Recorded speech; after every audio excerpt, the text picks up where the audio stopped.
இந்த டிவி ஆட்சியில சட்ட ஒழுங்கு அவங்க இப்பதாங்க வந்திருக்காங்க. இதுக்கு முன்னாடி 50 வருஷமா இருந்தாங்கல்ல, அவங்க ஆட்சியில நடக்காததெல்லாமா இப்ப இந்த ஆட்சியில நடந்துச்சு. நல்லா சிந்தித்து பார்க்கணும். அதுவும் இப்ப வந்திருக்கிறதெல்லாம் எல்லா இளைஞருங்க. ஏன் இந்த ஆட்சியை கவுப்புறதுக்கு கூட சரி நடக்கலாம்ல. பொறுமையா இருக்கிறாரு, பொறுமையா செய்வாரு. அதுல எந்த மாற்றமும் இல்லை. இப்ப சமயத்துல ஒரு 3 நாளாவே நிறைய நியூஸ் எல்லாம் பார்க்க முடியும். சரிங்க, இப்ப நீங்க சொல்றீங்க, ஒத்துக்கிறேன், இல்லன்னு சொல்ல. இந்த 2 பேருமே ஆட்சி நடத்தினாங்களே, பாலியல் வன்கொடுமை குடும்பம் இல்லாம இருந்ததா? விபச்சாரம் நடத்தாம இருந்தாங்களா?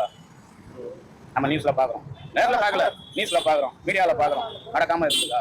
இப்ப போக போக கொஞ்சம் கொஞ்சமா கட் பண்ணுவாங்க. அந்த குற்ற செயல நடக்காம இருக்கிறதுக்கு என்ன வழியோ அதை முயற்சி பண்ணுவாங்கன்ற நம்பிக்கையா இருக்கு.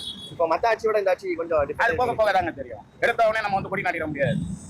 கொஞ்சம் கொஞ்சமா தான் என்னன்றத மக்களும் புரிஞ்சுக்குவாங்க. எடுத்தவொடனே புரிஞ்சுக்கிறதுக்கு அவர் ஒன்றும் கடவுள் கிடையாது. அவரும் ஒரு மனுஷன் தான். பல பேருக்கு பதில் சொல்லணும். அந்த சீட்டை பத்தி உங்களுக்கும் தெரியும். எடுத்தவொடனே ஒன்னு செஞ்சிட முடியாது.